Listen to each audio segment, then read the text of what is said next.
Alright, you and I are about to see how a 14-year-old kid forged the continent's ultimate weapon. In this world, the Empire brutally hunts down anyone who resists. Bill was a blacksmith, just a kid when his cousin introduced him to the hero. Bill thought he was a good man and handed over his sword, having no clue what would happen after that. Before leaving, he tried giving a ring to his cousin. She refused, promising to accept it only after the Demon King was defeated. With that, the hero's party left for their quest. Bill just went back to his forge. Days later, the soldiers arrived. Workers were protesting, demanding better conditions for their families. Bill spotted his uncle in the crowd, but it was too late. The knight captain ordered them all to be hunted down. People were being impaled one by one. Bill was just a child, forced to watch this horror with his own eyes. His uncle screamed for him to run. Knights chased them through the alleys, cutting men down, but Bill was quick and smart. He used his forging skills. With his sharp eye for structures, he slammed his hammer into a critical point in the wall. As the knights rushed past, the building collapsed right on top of them. After escaping, Bill was terrified. He couldn't understand how their lives had spiraled into such a nightmare so quickly. Stick with me, because things get much worse. He'd soon see his uncle in a coffin and his cousin totally unable to speak. This was the start of Bill the Blacksmith's revenge. But first, he had to hide out in a remote, safe location. Our main character was full of questions, demanding to know why the protest had turned into such a bloody, violent mess. His uncle didn't have all the answers yet, but he agreed the reaction was insane. The Empire was clearly starting to view commoners as completely worthless. Terrified, Bill begged his uncle to stop protesting, but the old man refused. He had to keep fighting, even if Bill didn't understand. The burden was just too heavy. It left our main character feeling completely hopeless. He'd lost his parents young, and now he was losing his connection to Sepia as well. The commoners were suffering, so they worked themselves to the bone just to keep their forge running. Life was hard, and he couldn't lose the only family he had left. His uncle apologized, promising to stop his nephew from worrying. He told his companions he was finally leaving the protest movement for good. The next morning, the protesters were still asleep. Our boy was the only one wide awake. He saw his uncle sleeping peacefully. It was such a relief knowing the man had given up on those protests. Bill thought life might go back to normal, until the door was suddenly smashed in by a group of armed men. They stormed in to arrest everyone for treason. Now in chains, Bill struggled to figure out what went wrong. Something felt off. If the soldiers knew their location, why didn't they attack during the night? This place was isolated. There was no way they found them by pure luck. Then Bill heard a scream. His coworker was an informant, but he never thought his own master would be arrested, too. You and I can see the truth. Betrayed. It filled Bill with a cold, murderous rage. Bill demanded to know why he'd sold them out. The boy claimed the soldiers promised his master would stay safe. He even called his master useless, claiming the forge was failing and the old man just drank all day. The boy reported everyone just to collect the reward and keep the forge from being sold. Now, he was desperately apologizing for the mess he'd caused. Days later, Bill was brought before the land's ruler. It had been forever since he'd seen the hero. The regent told the boy not to fear, calling him an old companion. Oliver told him to feel at home, mentioning he'd heard Bill join the city protests. Bill denied it, saying he was a fan of the hero's work. Oliver smiled, saying nobody had called him hero lately. He claimed he believed Bill because a citizen had actually testified on the boy's behalf. This relieved our boy, who figured the traitor must have helped him out. Since they owed taxes, Oliver paid their entire debt with his own money. "It's the least I can do for a savior of humanity," he said. Nearby, nobles began whispering, wondering who this mysterious man actually was. In this land, there are 3 legendary masters. Trust me. You and I are going to want to remember these names: Cyclops, Vulcanus, and Midas, the golden hands of the Empire. Alright, you and I are about to meet the most legendary blacksmith ever, the creator of the hero's blade. That is our protagonist. But the noble who asked didn't buy it. Plenty of craftsmen lie about having that title. Truth is, Bill is just incredibly modest. Only the top elites know who he really is. Now, Bill had a question for the regent, and Oliver was ready to talk. Bill needed to know what happened to Sepia. He had not heard a single word from her in way too long. Oliver claimed she was on a top-secret mission. Once she returned, he would send her straight to Bill's forge. Bill was beyond grateful. He had one last favor to ask. He wanted to know if his uncle could finally come back home too. In response, the regent gave a warning. It might already be too late for him. This absolutely terrified Bill, which made Oliver burst out laughing. It was just a sick joke. Nobles really have a twisted sense of humor. Oliver actually had some bad news. He tried to soften the blow with a joke, but that was a huge mistake. Bill's uncle is not innocent. Even so, he promised to see what could be done. Relieved, Bill thanked the hero again, seeing him as a literal beacon of light. Back in his homeland, our boy went right back to work at the forge. There was some money and a letter of apology from the trader. Bill kept working with pure passion, believing everything would work out. He even decided to forge a special piece of gear for Sepia's upcoming visit.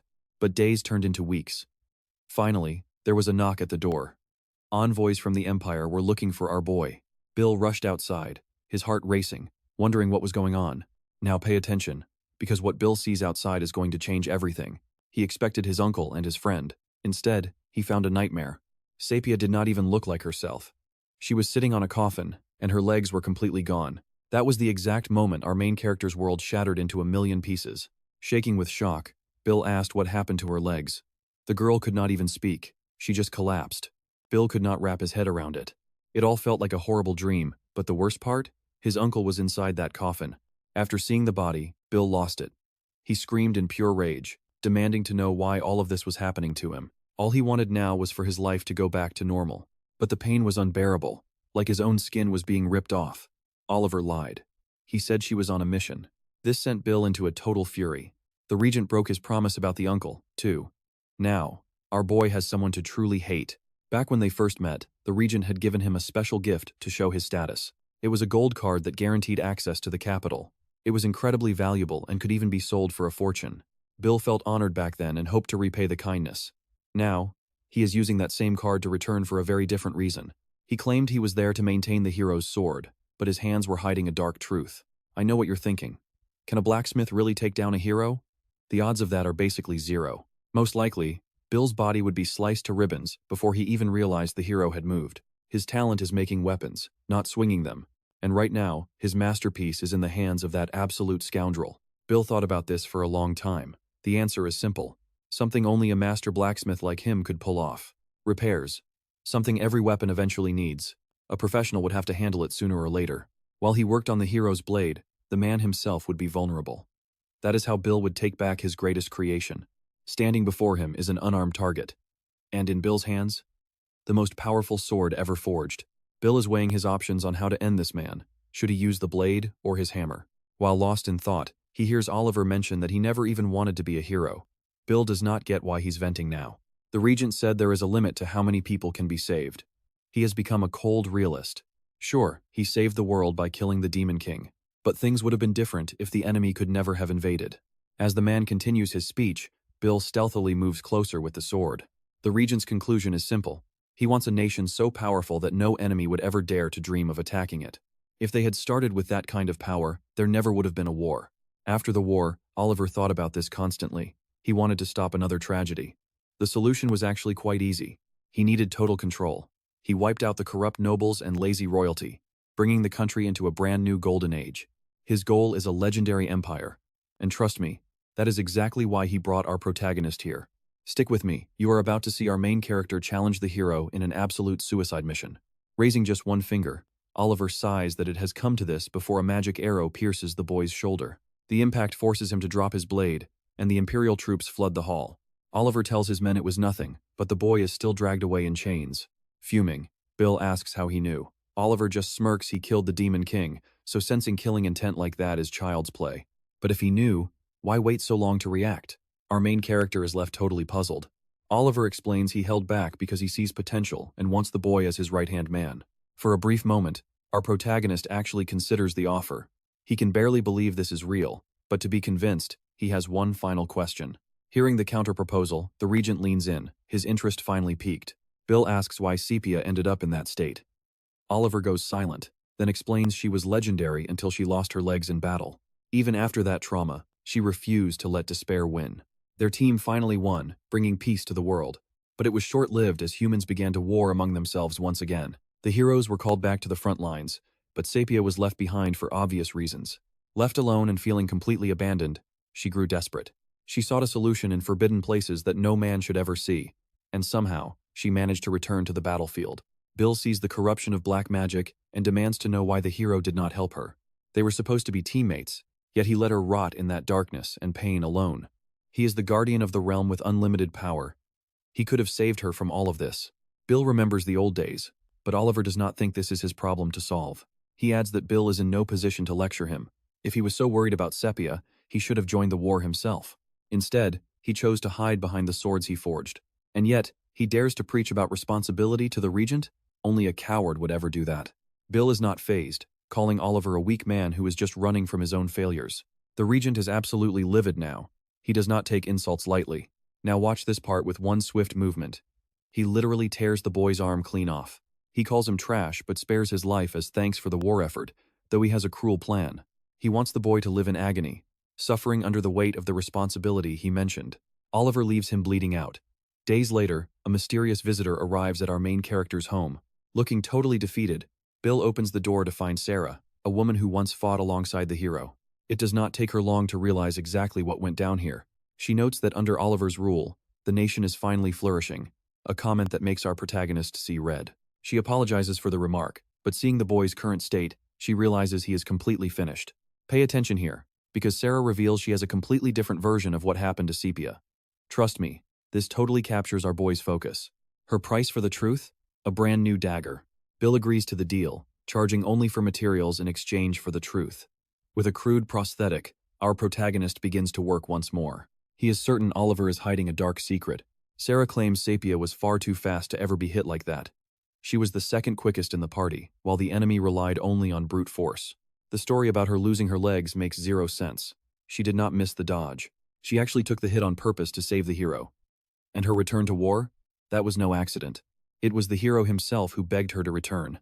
Oliver was desperate to win, and the war was going south. Sepia refused at first since she had no legs. But the hero already had a dark solution for her problem. He discovered an ancient grimoire in the Demon King's land that could make Sepia more powerful than ever before. The girl hesitated and knew it was black magic, a forbidden power that humans were never meant to use. When she refused, Oliver flew into a rage. He claimed that as comrades, her turning him down was an act of betrayal. He cornered her, hinting that their bond was deeper than just being battle companions. That is where we leave it for now. The hero pushed her too far, and everything changed. Alright, let's dive into a story where even the most desperate plans somehow start working out perfectly. Sepia begs him to wait, finally deciding to help him. Against all odds, our degenerate hero's schemes have worked out perfectly once more. Sarah is watching from the shadows as Sepia, or what is left of her, nervously fiddles with the ring Bill crafted. She drops the artifact, and it rolls right to his feet. Seeing the chance, he reaches down to pick it up. He asks to see his friend's hand so he can give her the ring again. If she is wearing it, she won't lose it. But as he tries to slide it on, the ring falls to the floor once again. Bill is completely baffled, unable to understand what is happening. The ring was custom made for her, so why won't it fit? Something is seriously wrong here. He tries one more time, but it just keeps falling. It is starting to mess with his head. He is falling into deep despair. Between losing his uncle and his best friend, Bill is left wondering exactly when his entire life started to fall apart. Was it that traitorous apprentice? Or the moment Sepia left for the front lines? Maybe it started with the hero's sword, or even long before any of that. Stick with me here. This is the moment we realize exactly how powerless our main character really feels against his fate. Suddenly, a hand reaches out. Even in her broken state, Sepia is smiling and showing him affection. Bill realizes she is trying to comfort him. Even now, she is putting his feelings before her own pain. The guilt hits hard. He feels like he has never done a single thing for her. Grabbing his hammer with newfound fire, our boy makes a silent vow. No matter what happens, he won't let his determination slip away again. He turns to Sarah, asking for a 2-week deadline to finish his current project. She regrets not stopping Oliver sooner, and feels the weight of responsibility for everything Sepia has endured. Because of her guilt, Sarah agrees to help him exactly one time. But what Bill is crafting is a superior prosthesis, a tool designed to execute his perfect revenge. A band of mercenaries approaches. Their leader demands a briefing from Hans. They are heading toward a nearby village where strange explosions keep occurring. They need to find the cause, whether it is illegal, explosive research, or something much more sinister. The leader warns everyone to stay sharp. They are just students, so the goal is intel, not combat. They push forward with grim determination until they reach a clearing in the shattered forest. There is no trace of gunpowder anywhere. This level of destruction? That is the work of magic. The damage is fresh, and since they are close to the village, teleportation wasn't even needed to get here. The instructor is impressed by their sharp analysis, but before they can dig deeper, another massive blast echoes through the woods.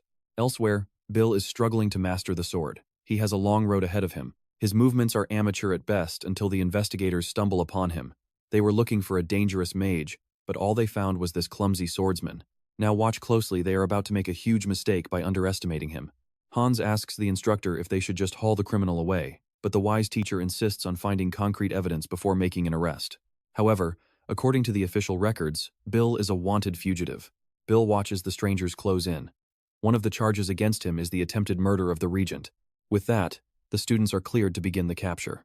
They are told that for a criminal this dangerous, bringing him back alive isn't a requirement.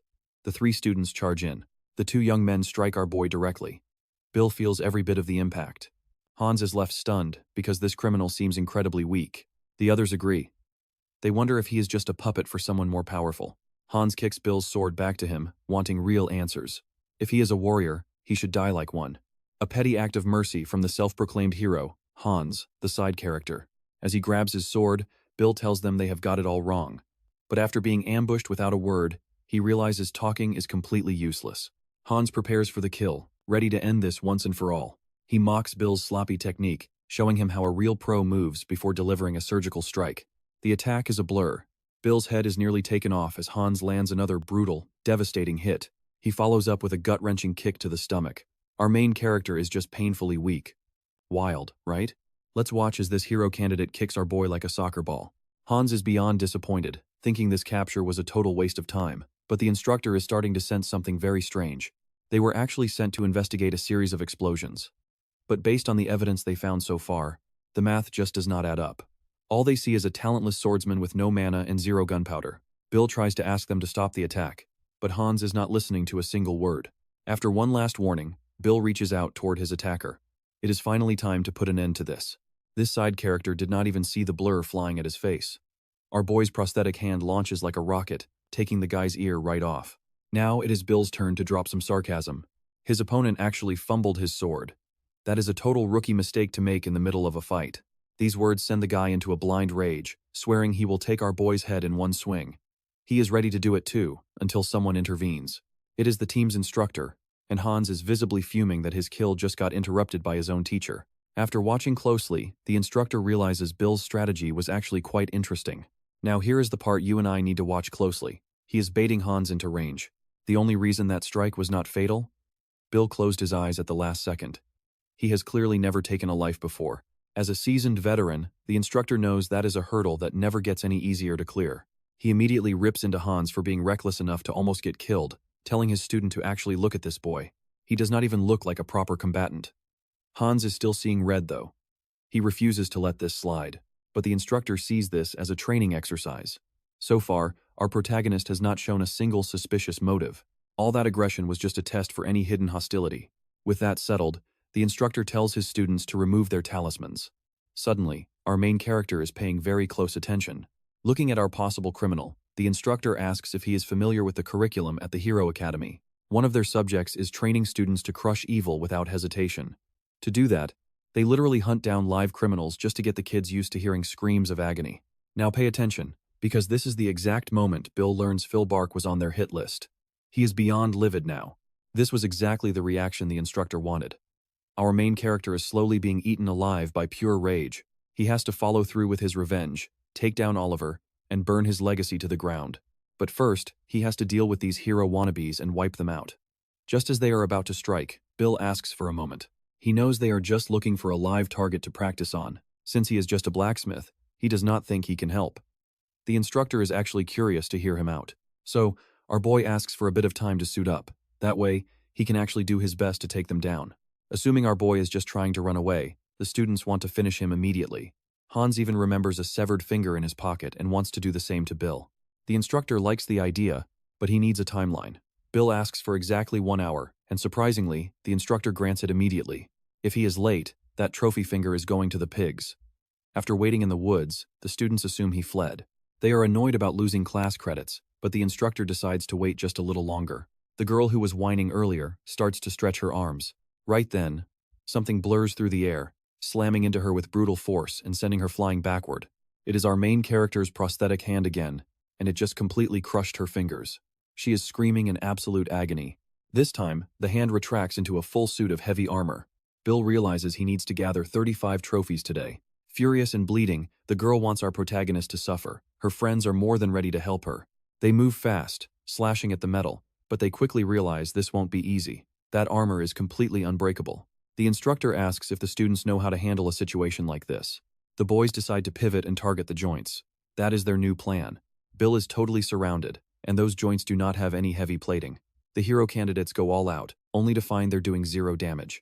The injured girl charges in, but trust me, you and I know her attack is completely useless. Alright, stick with me, because our main character is about to learn that mercy is a death sentence. Even with the upper hand, he aimed for a limb instead of the kill. That is rookie behavior no soldier would ever risk, especially the students now closing in on him. They definitely are not holding back anymore. A few hits later and Bill is eating dirt. That girl is stomping his helmet into the mud, ready to take his life right here and now. Pinned down, Bill gets kicked around like a literal soccer ball, but his heavy armor is actually wearing these students out. Looking for a brutal end, one lackey suggests they just start snapping his joints. Bill limps up, calling them out for a cowardly 3-on-1 fight. Hans immediately goes for the throat while the girl targets his arm. They are aiming for a slow, agonizing finish. Even the other lackey starts cranking on the hero's arm. Bill realizes the gloves have to come off. No more playing nice. He gives that smug girl the middle finger. Now, pay attention, because this hidden armor feature is about to change the entire game. Spikes erupt from his suit, tearing right into their skin. Bill looks at the instructor and asks when he plans to finally step in.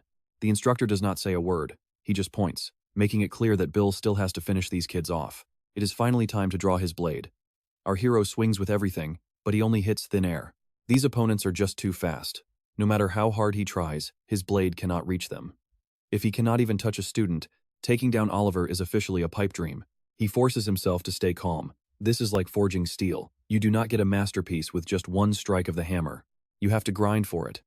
Our hero keeps pushing until, finally, the tip of his sword bites into real flesh. Bill celebrates that first successful strike, but Hans just brushes it off as a lucky shot. The other lackeys are desperate to end this fight, but they have no idea how. Bill has a better idea. He triggers his gauntlet, and suddenly, hidden traps in the trees fire a massive net right over the students. They never saw this coming. They are desperately hoping that this trap is useless. Bill tells them even an ogre could not break that mesh. Hans screams that the academy will send backup soon.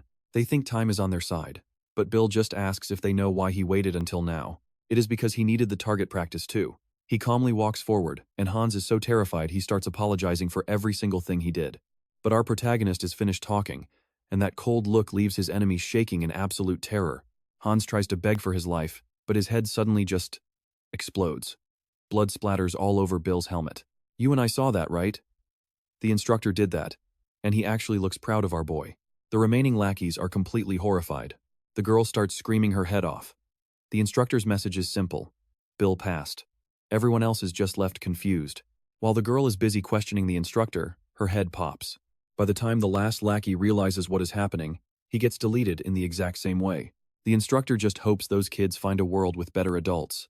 After watching that massacre, Bill is frozen in pure shock. But the instructor tells him to relax.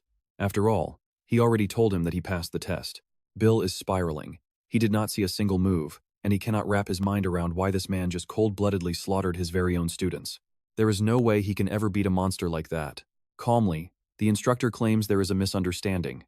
He says those kids deserve death, but that does not mean they had to suffer through it. Mid-speech, the instructor has to lean back to dodge a sudden attack from our hero, but he already saw that pattern coming. He tells the terrified boy to just listen. He came here specifically to find him, knowing they both share a deep hatred for the ruler of this land. They are on the same page there. That is why the instructor wants to chat a bit more.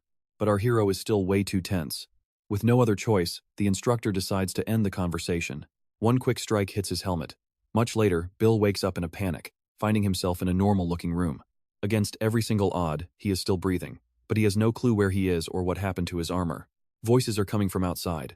Worried, he grabs a pen as a weapon and tries to sneak his way out. And as we watch him creep closer, he finds the instructor in the next room with some very mysterious company. Alright, you and I are diving into Bill's journey, and the big shots are talking about his power control. One guy is calling for another round, looking completely wasted. Nearby, another young man is sorting magic stones. The one collecting the haul is Sepia, which makes our main character snap. He's on edge until someone taps his shoulder. Bill spins around, lunging with a pen. The room freezes. Everyone is panicking because Bill just tried to take out the boss. But the man is unfazed, catching the pen with his bare hand. This just pisses off the red-haired kid even more. Now, the leader can see that Bill is terrified and completely lost, but he still apologizes for bringing Sepia along without asking. I guess they figured the boy needed her there. Meet Tyler, the man in charge of an organization dedicated to tearing down the Empire. He asks if our main character will join them. His talent would be huge, but the answer is a hard no. Bill has only one goal remaining. Tyler loves the spirit, but trust me, that task is not going to be easy. So he makes a deal work together until Oliver is dead, and then Bill is a free man. A mutual collaboration. Everyone is waiting for our boy's answer. He accepts, but watch this. He pulls Tyler close with a look that could kill. He blames these people for his uncle's suffering, telling them to clear out or he will finish them all right now. The instructor says it is a misunderstanding, those fingers aren't his uncle's. Tyler respects the kid's thirst for blood, but he makes it clear that Bill cannot pull this off alone. In fact, he is sure Bill wouldn't even stand a chance against his target yet. Our main character is suddenly hit with the memory of losing his arm. It is a dark, painful flashback. Crippled by post-traumatic stress, Bill collapses, screaming in despair as he realizes just how far he is from revenge. He lost his family, his limb, and now his own weakness is a true torment. A hand on his shoulder tries to steady him. Bill notices the person touching him is missing their fingertips. That hand belongs to Edric, and he suggests our main character actually listen to what they have to say. Somewhere else, a pile of weapons is tossed onto the dirt.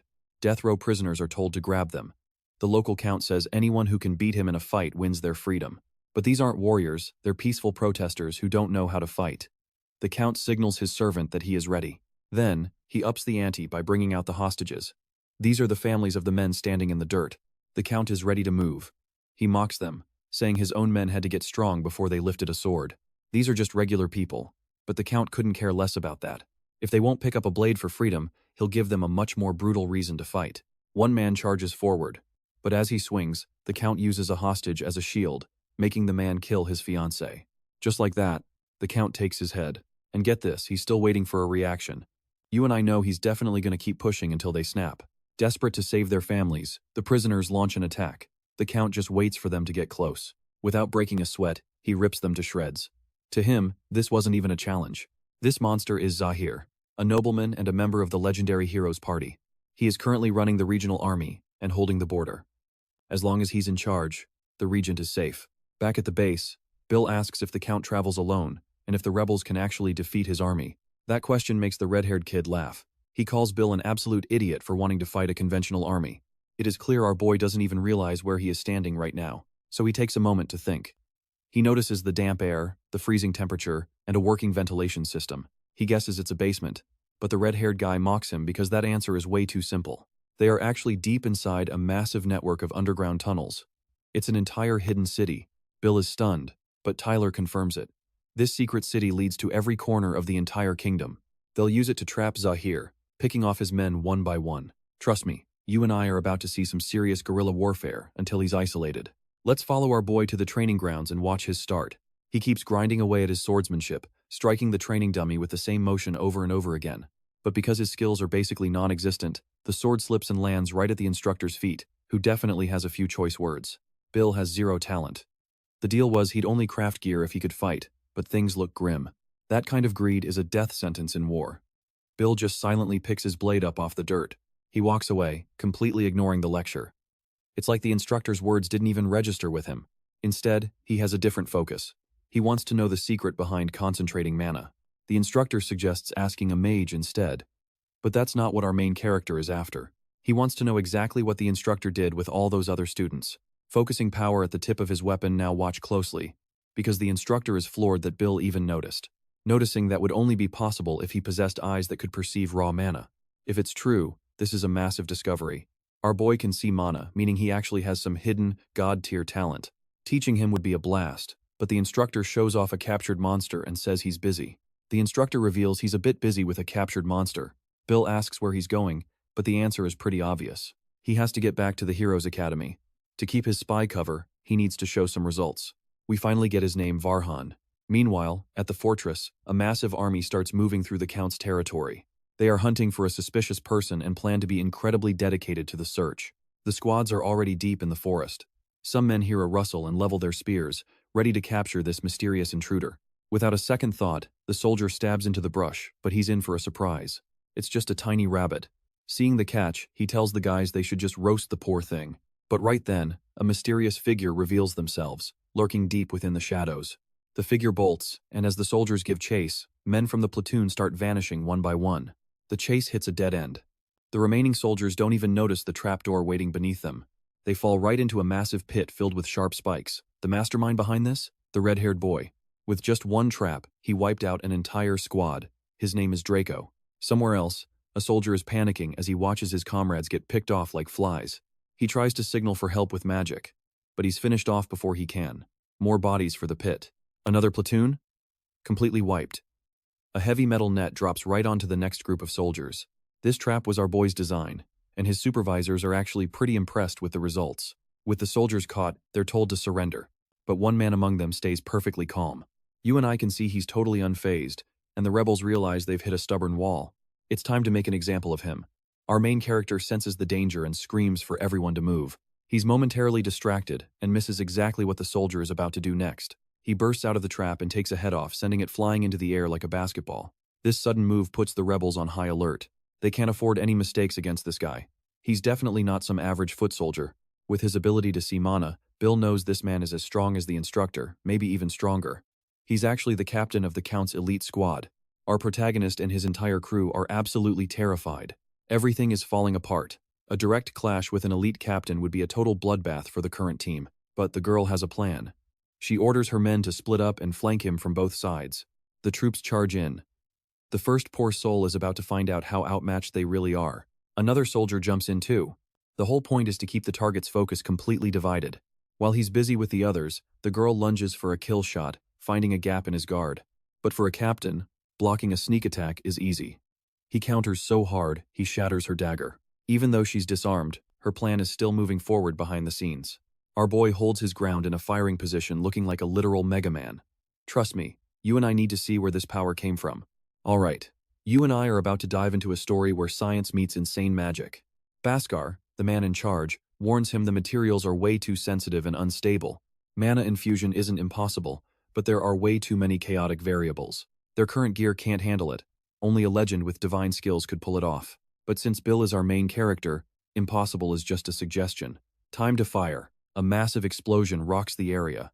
The thick smoke makes it impossible to see the damage. His friends are stunned by the power. But the captain lunges through the smoke at the girl. A bystander panics and jumps in the way, taking a brutal hit. Bill readies another round. This time, he's letting a blast of pure ice fly at him. The mustachioed captain is frozen solid, trapped in a block of ice. It doesn't last. He shatters the ice and charges Bill in a fit of absolute rage. Now, stick with me here, because Bill is about to pull a massive pivot. The bystanders rush to protect our boy, but Captain Mustache is just way too fast. He's ready to end Bill right there, but the girl suddenly triggers a strange spell. Thick roots burst from the earth, pinning the captain's foot and stopping his charge dead. Suddenly, the ground swallows him whole. Even Bill didn't see that coming. The hero behind the magic is the red-haired boy. He's the one who saved the day. Everyone feels a wave of relief, but the fight isn't over yet.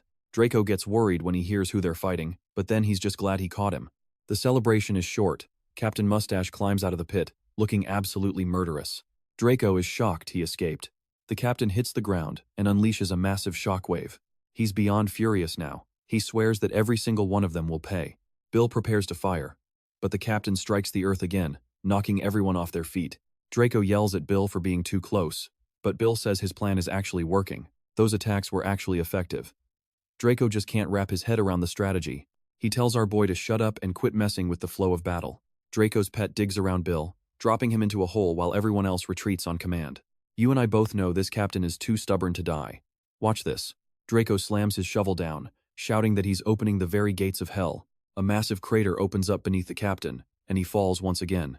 Even as he falls, he vows to climb out, but the earth starts filling the hole. The ground returns to normal. Draco is exhausted, but glad his plan worked. Luckily, none of his allies were hit. Only Bill is still standing there. Draco is annoyed. He told the kid to run, and the danger isn't over. The magic holding the captain is temporary. Bill stays focused, cannon aimed at the dirt. The magic finally breaks, and Captain Mustache emerges once more. He's climbing out, ready to deliver hell. Draco wants to run, but Bill is already aiming. Bill ignores the orders to flee, using his special eyes to scan every single detail. He analyzes the target and fires a massive bolt of electricity straight at him.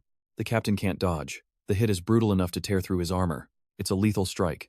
The captain feels the agony and goes completely berserk. He keeps climbing the wall anyway, fueled by nothing but pure hatred. He promises to crush Bill, swinging his massive club right at our boy's head. But something weird happens. The captain freezes. A hole just opened up behind him. Trust me, you'll want to see what's next. Draco managed to blast an exit, saving our boy at the final second.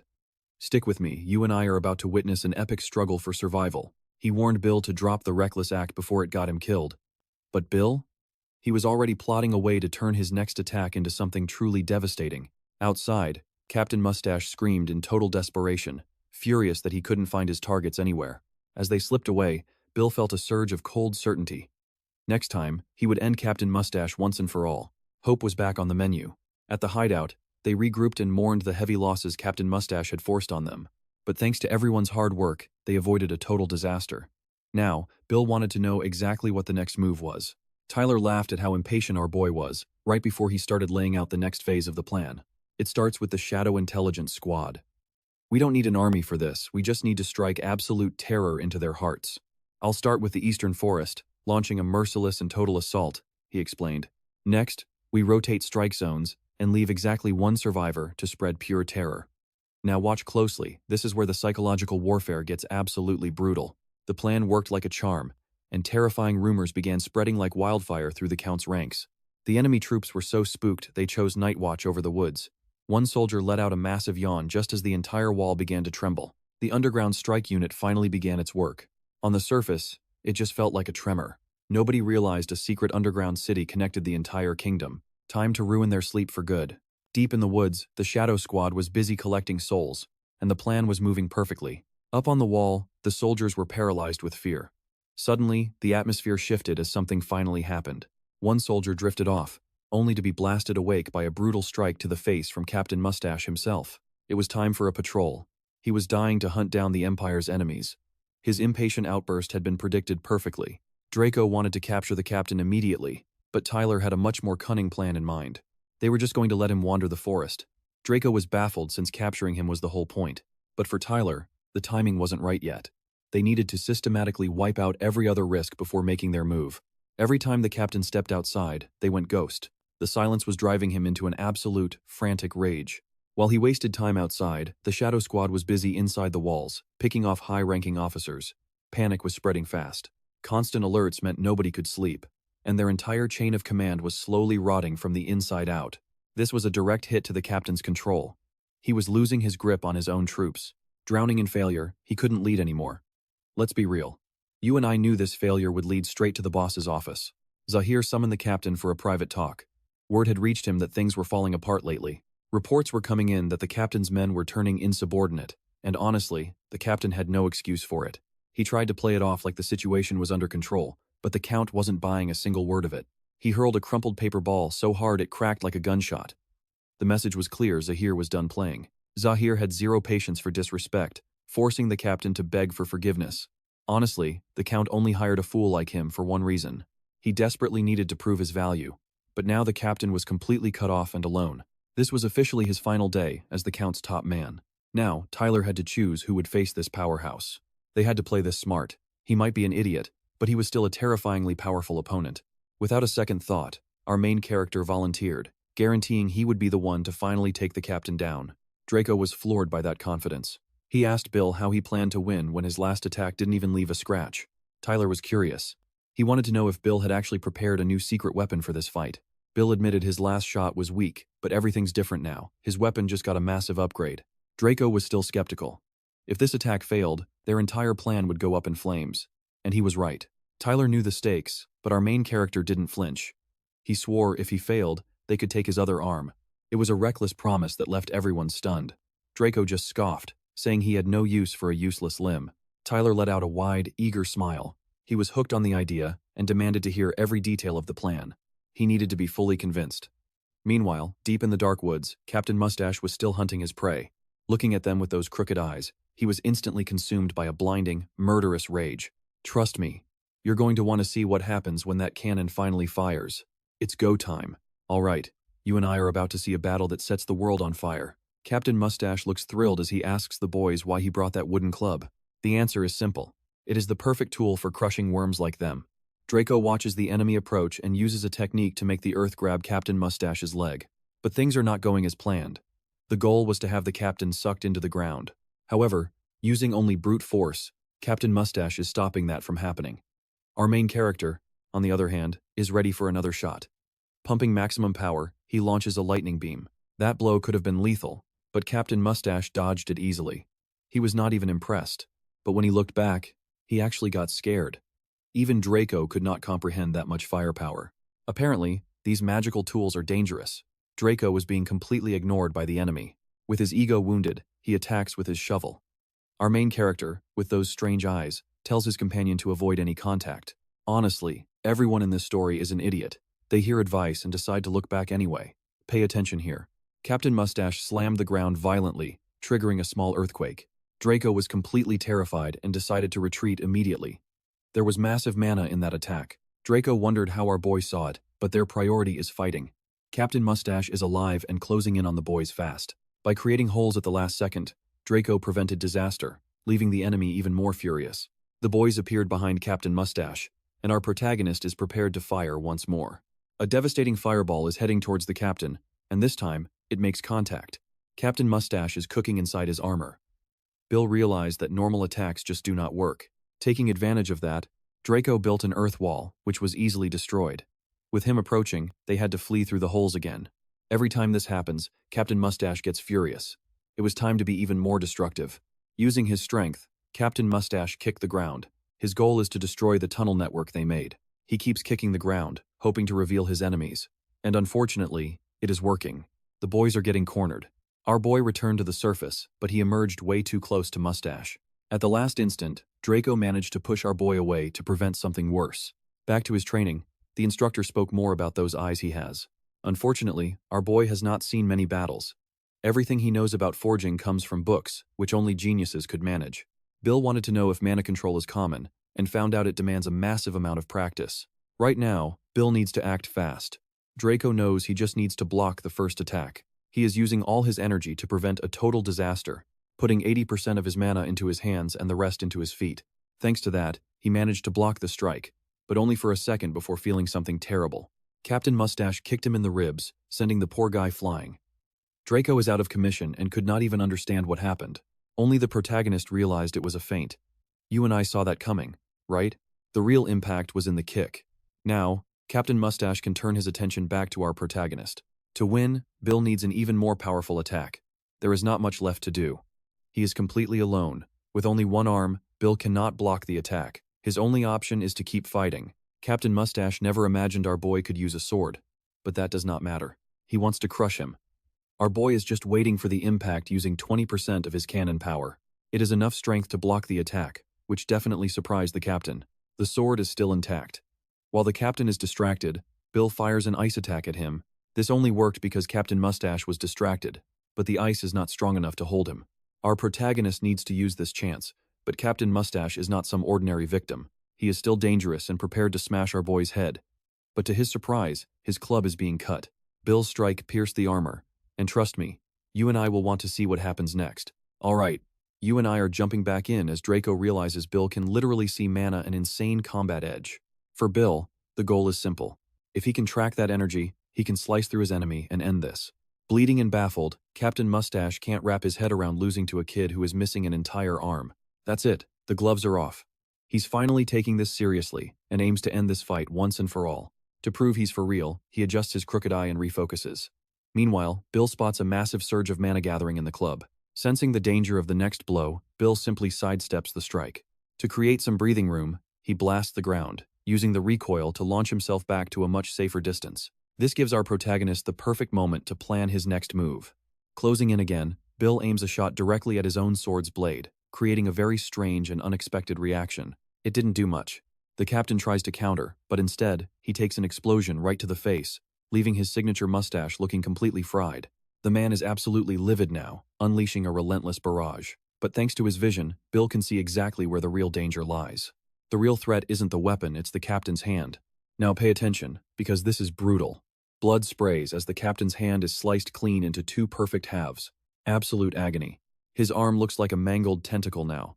He's in total shock, unable to grasp how things went south so fast. What's worse? The captain can't even tell if Bill is using any mana at all. Bill is in total control now. Time to wrap this up. He rains fire on the captain, who's currently running away like a scared animal. But with all this rapid firing, Bill realizes his attacks are starting to lose their punch. The enemy doesn't realize that yet, so he keeps fleeing in a panic. Suddenly, Bill notices mana pooling at the captain's feet. He tries to close in, but the captain vanishes instantly, catching our boy completely off guard.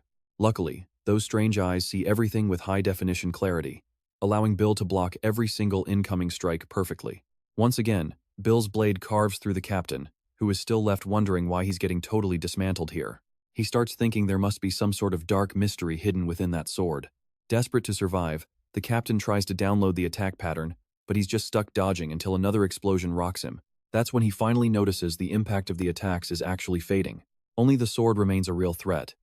Bill starts to sweat as he realizes the captain has finally figured out the situation. So, the captain starts coating his entire body in a thick layer of mana. This makes it impossible for our boy to predict his moves.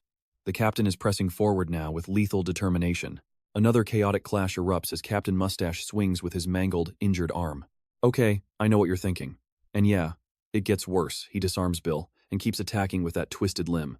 That heavy impact breaks Bill's cannon, and just like that, the captain has taken control of the battlefield again.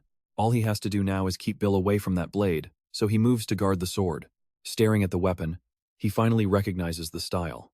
He realizes Bill must be that rogue blacksmith who went after the regent. The Count told the story before. This land once had a master blacksmith who actually forged the legendary hero's own weapon. He refused to work for the greedy nobles, choosing a humble life until, supposedly, he finally lost his mind. He was eventually hunted down by the regent and branded a common criminal. Even with his freedom, he's still ungrateful. Now, the captain is determined to execute this villain right here. Acting as judge and jury, he sentences Bill to a cruel death. But he's so busy monologuing that he doesn't even notice the sword is gone. Bill fires back, calling Zahir a lifelong liar who clearly hasn't changed a bit. The captain is confused about where the sword went, but he ignores it and charges in for another strike. All he wants is to prove his worth to the Count, already imagining his glorious, hero-like return home. Everything comes down to this next clash. But he never expected that much raw energy to be left in Bill's cannon. A blinding light fills the forest as a massive explosion rips through the trees, sending both fighters flying in opposite directions. Now, a giant crater sits between them. Looking at him, Captain Mustache is definitely seeing better days. You and I just witnessed a total slugfest, but only Bill is still standing. His cannon's gone, but he's got the sword. Alright, you and I are about to see one of the most desperate gambles ever, and it actually worked. Bill stands over the defeated captain, watching as the man lies helpless. Finally, it's time to end this threat once and for all. But first, we step back into the past of this giant. A cross-eyed loner who never found a place to belong. People were terrified of his size at first, but they quickly realized he was just incredibly shy. Because of his gentle nature, Captain Mustache became an easy target for bullies. Everything spiraled out of control until he was just the town's local punchline. Coworkers mocked him, asking if he ever got tired of being a literal human punching bag, but their cruelty just fueled more harassment. Constant beatings didn't stop him, though his body was built to endure pain that would kill a normal person. After surviving another brutal day of work, he would retreat to the only family he had left. His animals were his everything. Mustache cared for them with all his heart, knowing that as long as they were there, he wasn't alone. Whispers of wars. The taxes skyrocketed. This was the harsh reality right after the world celebrated the defeat of the Demon King. In a world where everyone was desperate for cash, they spotted Mustache carrying a basket overflowing with fresh bread. The bullies struck again, beating him senseless. Since he refused to fight back, they robbed him of everything he'd just bought. Miraculously, he saved a few scraps for his rabbits. For him, that tiny bit of shared happiness was enough to keep going. He walked past neighbor kids playing a game. One boy claimed he needed followers to be his family, and that sparked a thought. Mustache realized right then his rabbits weren't followers. They were just his family. That idea left him confused, but his confusion turned to pure horror that night when he saw something truly monstrous. Men were feasting on meat. The realization hit those were the rabbits he had loved and protected. Starvation had made people desperate, and his pets weren't spared. This triggered a primal, terrifying violence inside Captain Mustache. He was sentenced to die for his blood-soaked revenge. But for a man who had only known misery, death felt like a sweet release. Watch closely, here is the moment someone decided to intervene and change his fate. Zahir heard rumors of a giant who crushed 23 men single-handedly. He decided this monster was exactly the subordinate he needed. From that day on, everything changed for the giant. Followers are family, and with a family, he would never be truly alone again. Back in the present, Bill struggles to find the resolve to finish the job. He hesitated way too long. Now Mustache is back on his feet, and our main character is too drained to even move a muscle. Captain Mustache is ready to unleash a whole new level of brutality. Just as he's about to end Bill, a high-speed projectile streaks in, triggering a massive explosion right in his face. A spear stands buried in the dirt between them. Mustache glares toward the horizon, looking for the one who threw it. It was Sylvia, a blonde warrior who actually seems impressed by Bill's desperate struggle. She remarks that humans should always be good at something. Mustache mocks her, thinking she was a fool to throw her only weapon away. He thinks finishing them off will be a breeze. But he has no clue how powerful this incredibly well-drawn woman actually is. She moves like a bolt of lightning, striking him before he can even react. The giant hits the dirt, completely stunned by her sheer speed. His powerful ally rushes in to secure Bill, but the poor guy is totally spent and passes out immediately. Okay, I know what you are thinking. But Bill wakes up hours later, to a very strange sight. Sepia was hovering right over him. Outside, the red-haired boy was watching, realizing he just walked in on a very intimate moment. He was out cold for 4 days, which had everyone worried sick. But now it is time to suit up and rejoin the squad. The commander is waiting to speak with him personally. Sylvia, the blonde commander, was genuinely concerned. Bill still remembers her being the one who saved his life. Because of his bravery, she offers him a reward. He can pick any unit he wants. The problem? Bill has no clue what any of them do. Seeing his confusion, Sylvia breaks down exactly how the military hierarchy works. First is Varhans, the lightning strike division on the front lines. Then you have the Shadow Intelligence, masters of stealth. The medical team handles the wounded, while Basker leads the engineering corps, specializing in high-grade explosives. And finally, there's the elite underground unit led by Draco. Bill has a massive choice to make, and he needs to think carefully. But to everyone's shock, he turns them all down. And that's where we leave it, because Bill only cares about the one thing he's truly good at. Alright, you and I are about to see Bill build something legendary, his own independent squad where he can finally cut loose. Years ago, his apprentice asked the one question on everyone's mind: how does he find the perfect materials? Truth is, Bill couldn't explain it back then. It wasn't something he learned, it was an instinct. He just sees it. And people, they work the same way. When he focuses, he can spot their hidden potential. Take this one kid. He had rare magical talent but couldn't cast a single spell, yet he refused to quit. His passion was definitely there, but the poor kid could never figure out why his magic just wouldn't trigger. Bill saw the truth. His mana flow was blocked at his fingertips from birth. No amount of training would change that. Obviously, that diagnosis was a massive blow. But luckily for him, our protagonist always has a trick up his sleeve. He gave the kid some wild advice. Try channeling that magic through your mouth instead of your hands. That sounds totally absurd, so the kid ignores him at first. But after a while, he realizes he has absolutely nothing left to lose by trying it. Now pay attention, he lets out his voice, and a massive surge of energy erupts into a literal firestorm, with flames pouring straight out of his throat. It was absolutely insane. But the output was too high, and his body just collapsed from the massive energy drain. Then there is Amelia, an elven warrior who has been stuck in basic training for way too many years. She has not been able to feel mana, but our guy noticed something very special about her. Magical talent is rare, but sacred power is on another level, and this girl can actually see that energy. Bill started mapping out exactly what a high-level squad actually needs to survive. Diversity is everything. In his unit, Draco is the one who can boost the entire team's mobility. Roar handles those long-range vocal attacks, while Elia is there to get the wounded back on their feet. As for Bill, he handles the mid-range, adapting to any situation. These are the exact members he needs. Their teamwork is already looking sharp. They take down a beast together, with Bill delivering the perfect final strike. The job was finally done. Mission accomplished. To get his unit, Sylvia demands new armor for the frontline attack squad, since they stay in the most dangerous territory on the battlefield. Bill picks the hide of those bear-like monsters they hunted. It is special because it hardens the moment it is hit. The back hide is perfect, but the rest is tricky. It hardens randomly and can actually paralyze the soldier wearing it. But watch this with me. Bill can actually see the literal paths of mana. He can precisely manipulate those paths, making the tough leather much more flexible and easy to work with. He layers the pieces to absorb any impact. Finally, the reactive leather armor is ready for action. Now he just needs 299 more. It would be easier with his apprentice, but those days are gone. His current goal is set on Zahir, but this basic armor is not going to be enough to win. He needs the full set. Boots and gauntlets that work together to increase speed while soaking up every impact. Gear looks solid. It is perfect for high-speed blitzes. Now the soldiers can charge in without the constant risk of falling over. Oliver is seriously impressed, but things are getting tense. Zahir is now demanding to know why Bill has not been arrested yet. Zahir thinks forcing him to work would be smarter, but that kind of pressure would ruin the quality. Oliver knows better. It is much wiser to let our protagonist work on his own terms for the best results.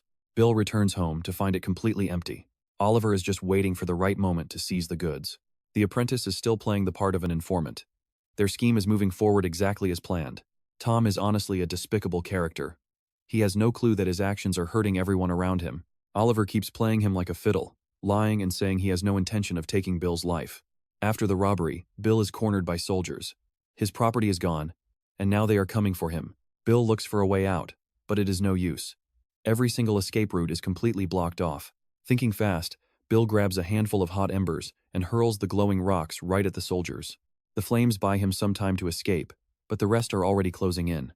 Bill is truly desperate now. He is unarmed and cornered. He needs to find a weapon to survive this. Stick with me. Bill desperately digs through his gear and finds a very special hidden blade, just as an armed soldier lunges forward, ready to skewer him. Get ready, because you and I are jumping into a fight where one mistake means death. His instructor is casually slicing watermelon, offering a piece while praising the kid's battle against the captain. Bill feels like he failed by not finishing the job, which definitely grabs the old man's attention. He wants to know if our boy is actually feeling any regret for what happened.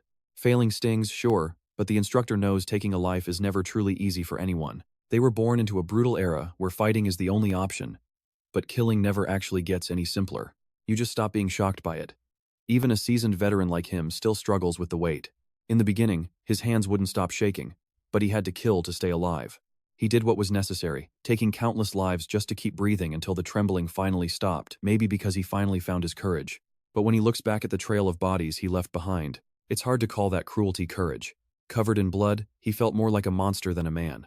That's the curse Bill carries now. Having just ended a soldier's life, his sword is completely stained with the blood of his enemy. Now watch this, because the situation is getting intense. The soldiers are turning up the violence, but they're helpless against that insane prosthetic arm. Bill is carving through metal and armor like paper. A whole platoon stands in his way, but they're already dead men. He's literally turning them into scrap metal. Desperate, one soldier finally screams for reinforcements. Across the city, Roar hears the chaos and sighs. He knows he needs to help our main character, but he's hoping the kid can handle it alone. Suddenly, he spots massive troop movements. Something huge is definitely going down in this sector. He looks at the horizon, sees the rising smoke, and knows exactly where the fire is. The troops keep charging in, but they're just training dummies for our boy to rip apart. I know what you're thinking, is he even human anymore? He's become a total killing machine. He triggers a secret button on his gauntlet, making every single strike 10 times more lethal. Back in the flashback, the instructor says our protagonist is still just a normal person at heart. He'll only find out who he really is when he's forced to act. Will he eventually become a monster too? Roar senses the danger and sprints straight toward the main character's forge. He's terrified for his captain. From their very first meeting, he knew this kid was someone special. The title Golden Hands exists for a reason. He's not some mindless brawler built for destruction. The captain is different. He sees the true value in people and the skills they possess. When Roar arrives, he sees the truth. Our boy has transformed into a literal engine of war. His body or mind is going to break soon. Roar wants to help with magic, but he lacks control and would be exhausted in an instant. His only hope now is Sylvia's strength. Roar spots some crushed branches and a boulder, making sure nobody is watching him. He slips through a secret entrance and heads into the underground city. He races down the hall and slams the emergency button to call for every reinforcement available. The signal is out, but something feels wrong. He starts doubting if the button even worked. Desperate, he mashes the button until his hands are bruised and bleeding.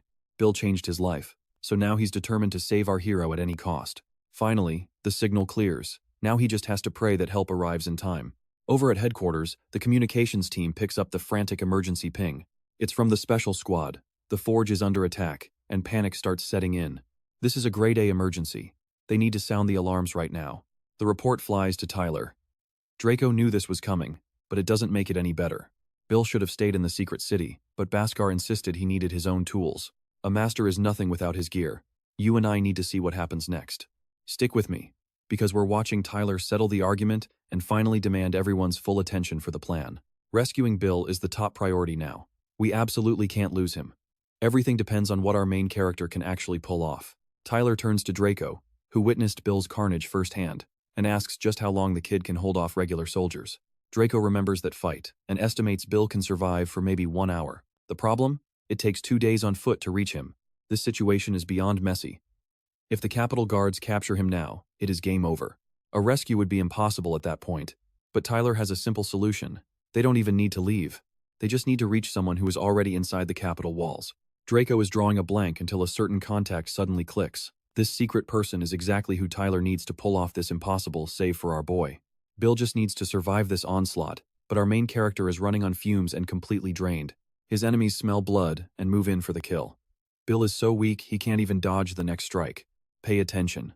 Because as that spear inches toward his eyes, a savior suddenly appears and absolutely obliterates the soldier who was about to finish him. The tides of this battle have just shifted in a massive way. A masked warrior has entered the fray. A quick flashback shows this man effortlessly tearing through monstrous creatures. The instructor watches him work, but for a combat veteran, this looks like child's play. That is, until a messenger bird lands right beside him with news. The bird drops a tiny scrap of paper. The instructor steps forward to read the urgent news. His students call out to him from the distance. They finally finished off the monsters. The instructor calls off the lesson, but his mind is already elsewhere on that secret message. And that is exactly how this mysterious masked warrior suddenly materialized in the fight. He actually praises Bill's grit for hanging on this long. Now the masked warrior is taking over the heavy lifting. He is ready to slaughter every soldier in sight. To him, they are just fodder. Blades pierce flesh, bodies are shattered, and bones are snapped like dry twigs. It is a brutal, calculated massacre. Bill barely sees any of it as he drifts toward total unconsciousness. Still, the kid tries to fight.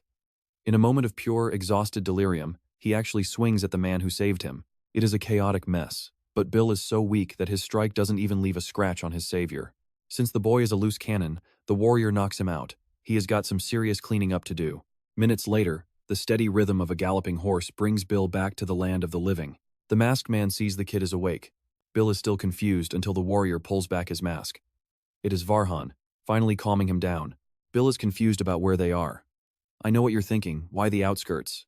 Well, things are about to get crazier. The instructor had to pull Bill out of the fire fast. It was no easy feat, but Varhan is a monster in combat. Looking at the blood-soaked kid, he asks how it feels to have finally transformed into a literal monster. Bill goes silent. The memory of the bodies he carved through is still fresh, and it leaves him feeling nothing but pure, sickening disgust. For Varhan, everything is going according to plan. After a long ride, he finally lets the horse run free. They need a secret way into the underground city, and the only path forward leads deep into the dense forest. That is when the instructor offers a game-changing choice. Does Bill want to learn how to control his inner monster? Bill never even dreamed that kind of control was possible. But Varhan has his own unique theory on mana. Intrigued, Bill follows his lead and closes his eyes to begin the training. Most people can be wrong. Mana isn't just a simple power source. It is way too vast to be limited like that. Think of it more like raw emotions flooding your entire body. Bill must harness his disgust, his battle intent, and his lethal urges, focusing that dark spark into a point where he wants to channel his mana. Soon, our main character feels a small knot of energy forming, but this kind of mental focus is incredibly difficult. The energy knot vanishes into his chest, which was expected for a first attempt. Knowing this, the instructor has a way to speed up this whole progress. While hiding in the woods, they realize they have tails. Soldiers are tracking them and won't stop until the sun goes down. The pursuit is relentless, because this time, they are dealing with knights. There is an execution knight among them, making Bill tense. These guys are 5 times stronger than regular knights, making them the perfect target for training. Varhan handles the small fry and tells Bill to take the execution knight head-on for some real practice, but he must only use mana. No relying on his prosthesis. Trust me, you and I need to see this. Alright, you and I are about to watch a man push himself beyond the limits of human endurance. Revenge is his only fuel now. He has no choice but to make this work.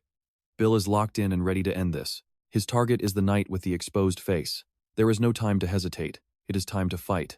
He pulls up every ounce of hatred like raw ore, ready to be melted down and transformed into pure, devastating power.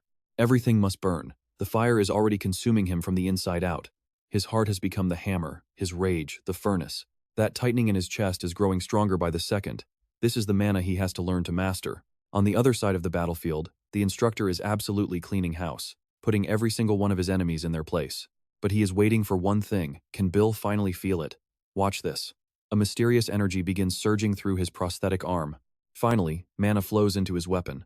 But to understand how we got here, we have to look back at the escape. News of Bill breaking out hits the palace like a thunderclap. His former intern is there, completely lost on what this means. He begs the regent for answers, hoping it is a mistake. But all he finds in Oliver's eyes is cold, unfiltered hatred. Suddenly, that rage masks itself behind a calm face. Oliver tells Tom he needs a private word with the Count, dismissing the boy immediately. Oliver is steps ahead and knows exactly what is going down, while the Count is still struggling to keep up with his words. Ever since their days as legendary heroes, Zahir has never once dared to go against Oliver's commands. Not even one time. He was told to keep the main character's uncle alive, but the truth of what really happened finally came to light. Just being near Oliver has Zahir shaking with pure terror. He immediately drops his pride and starts begging for forgiveness from the prince. Oliver tells him to drop the act. Zahir admits he acted recklessly, claiming he just got caught up in the heat of the moment. That excuse does not fly with Oliver. He coldly asks if his subordinate is planning on ignoring his orders ever again. Absolutely paralyzed with fear, Zahir swears he will never repeat a stunt like that. But Oliver wants a real talk, just like the old days. Now pay attention, because Zahir is about to ask the one question we've all been wondering. He wants to know why Bill was allowed to live, especially now that the kid is basically considered useless to them. Oliver tells him he is stuck in the past. The Count is not seeing the reality of the situation right in front of him. To some, Bill is just a broken blacksmith. But he does not forge normal weapons, and that sword is all the proof anyone needs. Zahir is stunned as Oliver unleashes a fraction of the blade's power, causing the entire hall to explode in a blinding light. He declares that Bill is the only one capable of forging a brand new future. Zahir felt that power too. Bill can read the flow of mana in any material, aligning it so perfectly the equipment comes to life. It is a skill that is honestly breathtaking. Zahir says the boy is too dangerous to let live. He needs to be eliminated. Zahir offers to handle the job, but Oliver shuts him down. He tells the Count not to project his own inferiority complex onto Bill. The boy must be brought back in one piece. Why? Because that boy belongs to Oliver and no one else. Zahir realizes Oliver is a twisted individual, obsessed with possessing a kid who does not even have a right arm anymore. Amused by the thought, Oliver starts talking about the hardest steel in existence. And no, it is definitely not what you're thinking right now. The strongest metal is forged in heat hotter than lava. Even with one arm, Bill's talent is still completely off the charts. Oliver wonders what monster weapon he will forge from revenge. From the moment they met, he knew Bill had a talent that could eclipse his own, the only person who could stand as his equal. Because he is so dangerous, Oliver must own him. The weapon designed to kill the regent will eventually be his property. After hearing that insane rant, Zahir finally excuses himself. He thinks it is all garbage. To him, Bill is just a pathetic blacksmith with zero power, zero strength, and no honor. He is nowhere near the level of the legendary heroes who literally reshaped the history of the entire empire.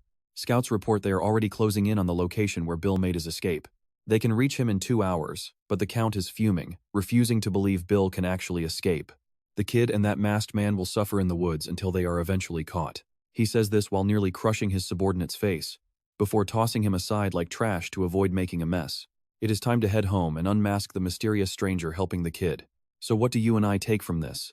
The Count is out for blood, and every traitor is about to pay the ultimate price. Let's dive back into the middle of this intense fight with our main character. That executioner knight is right there, trying to force him to surrender. Our protagonist feels the mana surging wildly through his blade. Because of that, his last attack backfired hard, and he is seriously struggling to maintain his focus. He can't channel that energy exactly where it needs to go, unlike his opponent, who moves mana like it's second nature. The knight mocks him, saying he's only good at dodging and that running away must be his true specialty. Bill thinks seeing the mana flow is enough to save him, but he gets caught completely off guard by a brutal punch to the face. He's lost. The strike was way faster than he expected, hitting him from an angle he never saw coming. Now watch this part closely. Bill dodges a lethal blow and notices something huge. He starts backing off to gain some ground. But this knight is on a whole different level of dangerous. Bill used to think mana was just a simple tool for boosting strength, defense, and power. But he's realizing it can do so much more. Channeled energy changes how the body moves, and he's finally starting to get the principle. Mana is becoming one with his body. He can finally flow energy into his prosthetic arm as if it were real flesh. He's becoming one with the weapon, finally uncovering the secret to perfect focus. After that last clash, even the knight can tell our hero is getting stronger by the second. The masked knight is actually impressed. He's enjoying training this young prodigy into a true warrior. Still, taking down a veteran knight with his current mana level is no walk in the park. If he slips up once, it's over. He barely blocks a massive hit, but his poor mana control is starting to put an insane strain on his entire body. The executioner knight tells him this whole fight is meaningless. As the pressure mounts, Bill feels like he's going to collapse. He tries pushing mana into his feet just to stay upright, but that drains the power from his sword, and the blade is already beginning to crack under the strain. That could be his final mistake. But before the killing blow lands, a whole knight gets tossed into their fight. The masked warrior did that, apologizing for the intrusion. He didn't think his own opponent would fly that far. Furious, the executioner demands to know what his men are doing, giving Bill a precious moment to regroup. Now that he's found his footing, he's ready to unleash the hidden abilities of his prosthetic arm. Okay, stick with me, because this is where we see him finally figure out a way to win. With permission finally granted, Bill is relieved, knowing this battle will end in a flash. The executioner is totally baffled by his sudden overconfidence. He's ready to end this arrogant kid, but Bill is thinking back to the lessons of the forge. He knows that even the sharpest blade will always face resistance in battle. Since he lacks raw technique, he uses mana from the magic stones to give his sword a massive speed boost. Bill streaks past his enemy like a bolt of lightning, leaving a massive gash behind him. The executioner can't even process his wounds before he's mercilessly cut down.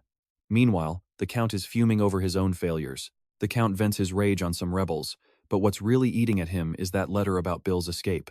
A figure walks up to him among the piles of bodies. Looks like it's been another rough day for him. That man is Sahil, and he's finally come home. He's actually Zahir's younger brother. The poor guy tries to hug his brother but gets a boot to the face instead. The Count hates physical contact. Sahil has been away from the family for ages, and this is the warm welcome he gets. He was out on the battlefield, part of the group that took down the Demon King. Just another day, right? Sahil truly admires his brother, seeing him as the world's greatest master of weapons. He's a legendary, well-rounded fighter and Sahil's biggest source of pride in this world. He instantly senses the Count is in a foul mood, even though he tries to hide it. One look into his eyes, and Sahil knows for a fact something is wrong. Not to mention those strange rumors spreading through the city about a guy named Bill. Music playing. The Count stands up, asking if his brother came just to annoy him. Sahil quickly apologizes, saying that wasn't the plan. He praises his brother's strength and that terrifying gaze, telling him to remember how great he really is. Zahir is clearly embarrassed, but trust me, you and I can see his brother just wants to help. Let's dive in. If something is eating at him, he can't just look away. Sahil tells the kid to brush it off, calling the whole thing a minor miscalculation. Pivoting quickly, they head out for a meal, and soon Sahil is face to face with a massive royal feast. The boy starts inhaling food like a wild animal. Zahil tells him to chill, knowing he has never actually gone hungry, but the boy insists he is famished. Out on the front lines, monster meat was the only thing on the menu. Imagine having to survive on that for 8 long years. To his little brother, that is what makes him a legend. Surviving those conditions for that long is practically impossible. Music fills the air as the tension continues to rise. As the hero's brother, Sahil is expected to act high and mighty. But to him, it is just a label. He was always taught to avoid being reckless. Now, check this out. Sahil has heard the rumors and wants to know if Bill actually has real talent. The Count snaps again, shattering his wine glass with his bare hand. He snarls that Bill is a total nobody, just a weak blacksmith. The maids rush over, terrified by his sudden violent outburst. Sahil still can't wrap his head around why his brother gets so triggered by this. Deep down, he knows Bill must have talent. A nobody wouldn't be causing this much trouble. Get this, the very weapons Sahil used in the war were forged by Bill. Sahil claims he only kept them because he is just used to how they feel. Sahil wants a custom blade from Bill too, but the regent has ordered that our boy be brought to him immediately. Sahil is totally bummed. He wishes they could delay things for a few days. Since Sahil is tight with the regent, he asks for a small favor, but the Count knows the regent isn't the type to let friendship get in the way of official business. Based on the latest gossip, Sahil isn't so sure that is true anymore. Bill was leading a protest, but instead of handcuffs, he got sent home with gifts. It seems the Count doesn't know his friend at all. That one little comment sends the Count into a total blind rage. He barks at his brother to shut up and finish his meal in silence. Knowing when to quit, Sahil stays quiet this time. He eats in silence, keeping a close eye on his brother until he works up the nerve for one more question. He still thinks Sahil is the ultimate hero, way cooler than the regent could ever be. While everyone else was born into privilege, his brother had to claw his way to the top. After taking down the Demon King, his legend grew until he became a Count. To the commoners, he's a symbol of hope. That title was handed to him, but it's nothing more than a carefully crafted lie from his past. Funnily enough, the instructor is discussing this right now. He asks Bill what he remembers about Sahil.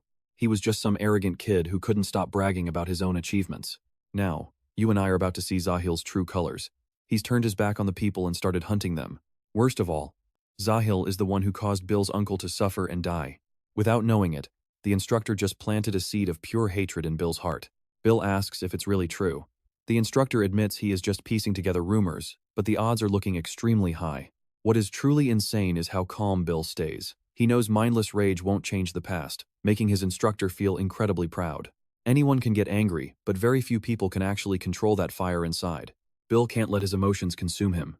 Instead, he has to use them as fuel to keep moving forward. Suddenly, the instructor launches a surprise attack, but it's just a test to show Bill he needs to find gaps in his enemy. That was the exact lesson he needed to learn in that moment. Later that day, the revolutionaries throw a huge party for Bill, complete with mountains of food and plenty of drinks. It is crazy how much some of these guys can drink. Meanwhile, the younger ones are dying for a taste but get shut down. Bill is still totally checked out, forcing Tyler to ask why the man of the hour looks so depressed. Our boy is crushed because all the gear he forged got stolen. To him, there's just no excuse for that. Draco agrees and almost goes too far before getting a quick warning. It really was a massive blow to the team, and that's where we leave it. Tyler wanted to see that gear in action, but nobody can blame Bill for what went down. Alright, you and I are jumping into a story where Bill realizes a safer spot would have changed everything. They ignored the risks, but every choice has a cost. Decisions have real consequences here. Varhan stepped up to save our boy when the rest of them just were not insistent enough. Tyler offers an apology and thanks them at the same time, but Bill is still completely lost. Luckily, the instructor steps in to shut down the argument immediately. Pointing fingers is useless. This moment is about seeing who actually steps up to handle the mess. This is what a real leader looks like. They shoulder the burden, even when it is not their fault. That is the heavy weight of authority in this place. If our boy wants to lead, he has to carry that same burden. This realization finally opened up new horizons for him. An apology is not just about guilt, it is about accountability. Our boy raises his mug, finally accepting the gratitude and recognizing this man as his commander for the mission. Now, the real celebration can finally begin. After the party, our protagonist heads outside and runs into someone who is questioning why he wants his own division. Draco tells him straight up that he still does not understand leadership. The others might have forgiven him, but Draco has not forgotten. A true leader cannot act the way Bill did. That stubborn attitude almost cost lives. Bill tries to apologize, but the potential damage was already done. If more people were there, it would have been a total disaster. Something Bill completely ignored. But even now, he is still struggling to catch Draco's drift. Now, pay attention here. Draco is getting furious because Bill is not getting it, so he is going to force him to learn. He asks what happens if he was not alone. Immediately, our boy imagines a scenario where Sepia was with him.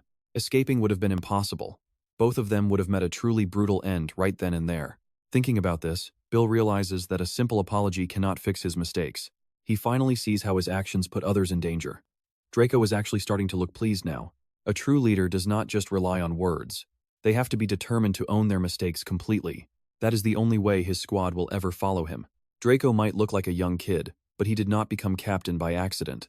He is incredibly mature and experienced, leaving Bill feeling totally ashamed. Before they part ways, Bill calls out one more time to ask Draco a very specific question. The mysterious answer leaves him speechless. As a blacksmith, our boy has a unique way of thinking. A sharp blade does not make a master swordsman, no matter how fancy the style is.